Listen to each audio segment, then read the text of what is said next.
నమస్కారం అమ్మ. నమస్తే అమ్మ. శ్రీమాత్రే నమః. అమ్మ, మాకు లాస్ట్ వీడియోలో వచ్చేసి వృశ్చిక రాశి వారి యొక్క లక్షణాలు, జీవితాంతం వారి ఏ విధంగా ఉంటారు, అలాగే జీవిత భాగస్వామితో ఏ విధంగా ఉంటారు అనే వాటన్నిటి గురించి అయితే మాకు లాస్ట్ వీడియోలో తెలియజేశారు. అలాగే ఇక తదుపరి రాశి మనం ఒకసారి చూసుకున్నట్లయితే ధనుర్రాశి. మరి ఈ ధనుర్రాశి వ్యక్తులు కూడా జీవితాంతం వీళ్ళు ఎలా ఉంటారు, వీరి యొక్క లక్షణాలు ఏంటి, అలాగే వీరి యొక్క గుణగణాలు ఏ విధంగా ఉంటాయి, దాంతోపాటు ఏంటంటే వీరు జీవిత భాగస్వామితో కూడా ఏ విధంగా మసులుకుంటారు అనే వీటన్నిటి గురించి మాకు ఒకసారి తెలియజేయండి అమ్మా.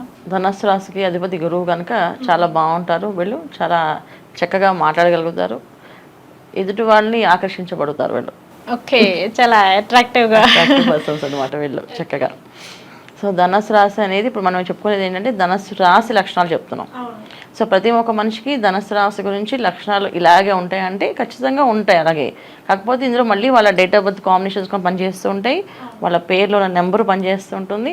ఆ పేర్లో ఉన్న నెంబర్ ప్రకారం వీళ్ళకి ఉన్నాయి ఇబ్బంది. వాళ్ళ జన్మజాతకం ఏదైతే పుట్టినప్పుడు ఒక జాతకం ఏర్పడుతుంది కదా, గ్రహస్థితి అదిను, దాన్ని బట్టి వాళ్ళ కుండలి జాతకం ఎలా ఉందో దాని ప్రకారంగా ఉంటుంది. అయితే రాశి లక్షణాలు అయితే ఎక్కడికి పోవు, రాశి లక్షణాలు కొన్ని ఉంటాయి. సో మనం ఒక మనిషి రాశి లక్షణాలు చెప్పుకున్నప్పుడు ఏమవుతుంది, అందులో 50 to 60% కొంతమందికి మ్యాచ్ అవుతాయి, 30% కొంతమంది మ్యాచ్ అవుతాయి. ఎందుకంటే వాళ్ళ జాతకం బ్రహ్మాండంగా ఉంది, పేరు బ్రహ్మాండంగా ఉంది అనుకోండి, సో వాళ్ళు చూసే అవకాశం ఉండదు, ఫాస్ట్గా వెళ్తారు. కొంచెం జాతకం బాగాలేదనుకోండి, చాలా ఇబ్బంది పడతారు. సో జాతకంలో యోగం లేదండి. ధనస్సు రాశి అంటే ఏంటంటే చాలా నిజాయితీ పరులని అర్థం.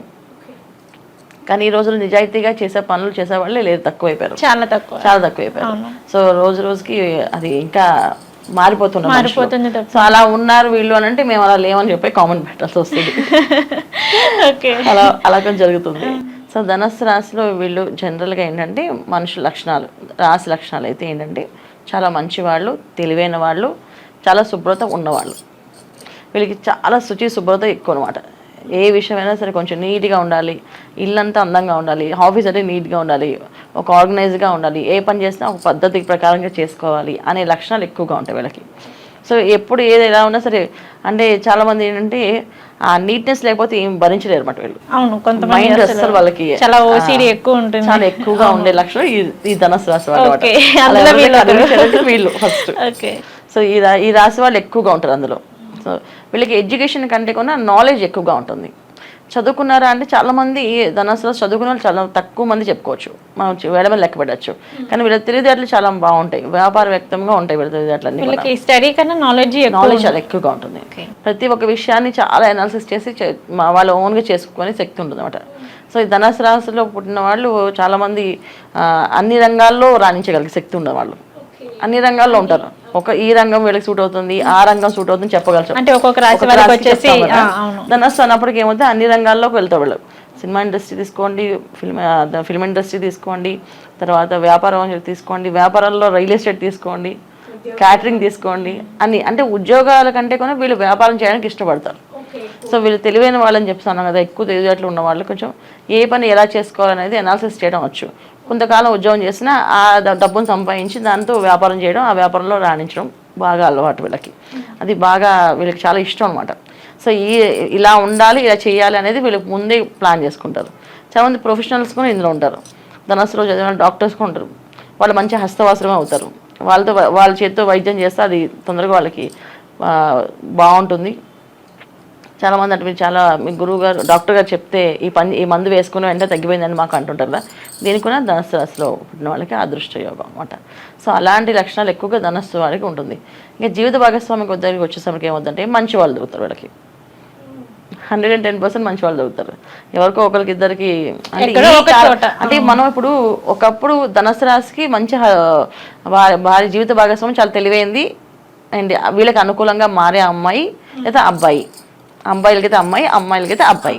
సో అనుకూలంగా మారుతారు, వీళ్ళకి అన్ని అనుకూలంగా చేసి పెట్టేవాళ్ళు, వీళ్ళ ఆలోచనలతో వీళ్ళు నడిచేవాళ్ళు, వీళ్ళతో వాళ్ళు కరెక్ట్గా వాళ్ళు చెప్పేది వీళ్ళకి అర్థమవుతుంది, వీళ్ళు చెప్పేది వాళ్ళకి అర్థమవుతుంది, అలా అండర్స్టాండింగ్ చాలా బాగుండే వాళ్ళు ఉన్నారు. కానీ ఈ రోజులు చెక్ చేసుకుంటే మళ్ళీ అలా చాలా తక్కువైపోయారు. ఎందుకంటే వాళ్ళ రోజున ఎన్ని బాగున్నప్పటికీ కూడా ఒక డిఫరెన్స్ ఏంటి, ఏదో ఒక చిన్న ఈగోతో వాళ్ళు చిన్న చిన్న విషయాలతో విడిపోతున్నారు. సో కొంతమంది వివాహాలు చేసుకోవట్లేదు. సో ఇలాంటి లక్షణాలు కూడా ఉంటాయి కొంచెం. ఎందుకంటే ధనస్సు రాశి వాళ్ళకి కొంచెం మొండితనం ఉంటుంది, బయటికి కనిపించిన మొండితనం ఉంటుంది, ఎందుకు ఇలా చేయాలి మేము అనే లక్షణం కూడా ఉంటుంది. అది బయటికి కనబడదు.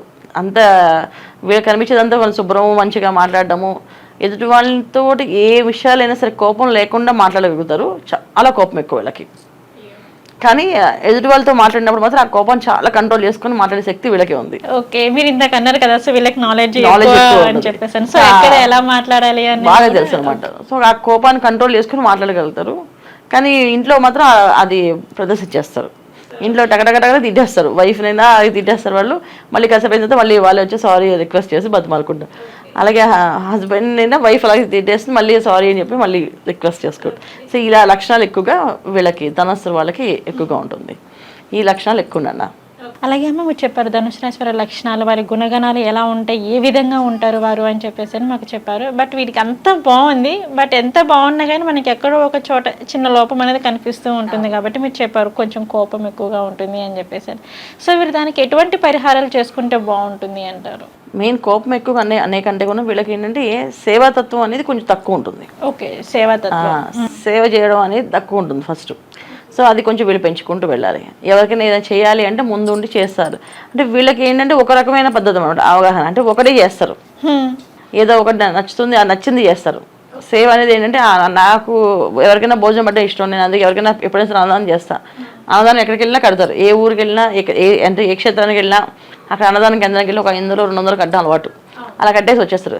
అంటే జీవితాంతం మాకు ఇదే చేయడం ఇష్టం అని చేస్తూ ఉంటారు. అలా కాకుండా వీళ్ళ జాతకం ఇప్పుడు వీళ్ళు మాత్రం ఖచ్చితంగా జాతకం చూపించుకోవాల్సిందే నాన్న, ఖచ్చితంగా చూపించుకోవాలి. ఎందుకంటే వీళ్ళకి 30 to 40 years బాగానే ఉంటుంది లైఫ్. అంటే కెరీర్ స్టార్ట్ అయింది 30 years నుంచి స్టార్ట్ అవుతుంది. ఒక 10 years 15 years 40-45 years వరకు బాగానే ఉంటుంది. ఆ తర్వాత చాలా పెద్ద దెబ్బలు తగిలే అవకాశం ఉంది. జాతక రీత్యా ఆరోగ్య సమస్యలు రావచ్చు, ఆర్థికంగా రావచ్చు, ఇబ్బంది.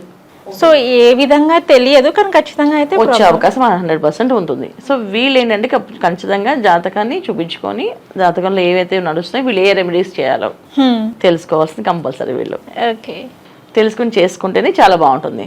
సో ఏం తెలుసో తెలియపోయినా ఒక దైవారాధన అనేది కంపల్సరీ చేయాల్సి ఉంటుంది ప్రతి రాశికి. ధనుసు రాశి వాళ్ళకి దైవారాధన ఎప్పుడు శివారాధన చేయాలి ఎక్కువగా. వీళ్ళు అది శివాలయానికి వెళ్ళడము, శివాభిషేకం రుద్రాభిషేకం చేయించుకోవడము, ప్రదోషకాలంలో సాయంకాలం గురువారం పూట ప్రదోషకాలం అని సాయంకాలం 5:30 నుంచి 6:30 అంటారు.